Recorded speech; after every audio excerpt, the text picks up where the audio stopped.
તો વલસાડ જિલ્લાના ઉમરગામ તાલુકાના અનેક વિસ્તારોમાં અચાનક વરસાદ વરસ્યો છે. તો 1 કલાકના વરસાદથી લોકોને બફારામાંથી રાહત પડી છે. ત્યારે વહેલી સવારના વરસાદથી જનજીવન પર પણ અસર જોવા મળી છે. તો લોકોને છત્રી અને શેડનો સહારો લેવાનો વારો આવ્યો છે. તો કેરી અને જાંબુ જેવા ફળપાકને પણ નુકસાન થવાની ભીતિ સેવાઈ રહી છે.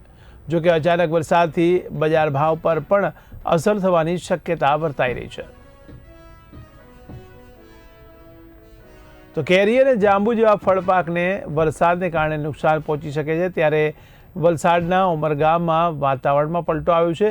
ત્યારે અસહ્ય બફારામાંથી લોકોને રાહત મળી છે. તો લગભગ 1 કલાકના વરસાદથી વાતાવરણમાં ઠંડક પ્રસરી ગઈ છે. તો ઉમરગામ તાલુકાના અનેક વિસ્તારોમાં અચાનક વરસાદ વરસ્યો છે.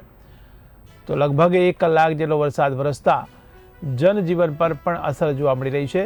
ત્યારે લોકોને છત્રી અને શેડનો સહારો લેવાનો વારો આવે છે. ત્યારે કેરી અને જાંબુ જેવા પાકને પણ નુકસાન થાય તેવી પણ ભીતિ સેવાઈ રહી છે. તો વરસાદને લઈને બજાર ભાવ પર અસર થાય તેવી પણ શક્યતા છે. તમારા સંવાદદાતા રામ સોનગઢવાળા જોડાયા છે.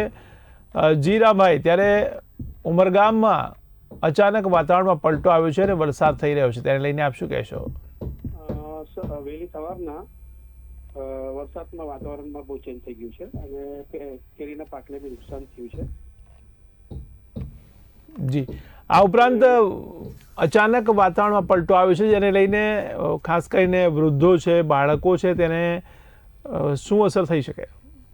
બાળકોને તો ઉનાળુ ફળ પાકને નુકસાનની ભીતિ છે ને વહેલી સવાર મેઘરાજાની એ લોકોને ભારે છત્રીનો સહારો લેવો પડ્યો. જી, સમગ્ર માહિતી બદલ આપનો આભાર. ત્યારે ઉમરગામમાં વરસાદ જોવા મળ્યો, જેમાં વહેલી સવારે જ વાતાવરણમાં પલટો આવ્યો છે. તેને લઈને જનજીવન પર અસર જોવા મળી છે. ત્યારે લોકોને છત્રી અને શેડનો સહારો લેવાનો વારો આવ્યો છે. આ ઉપરાંત કેરી અને જાંબુ જેવા ફળ પાકને પણ નુકસાનની ભીતિ સેવાઈ રહી છે.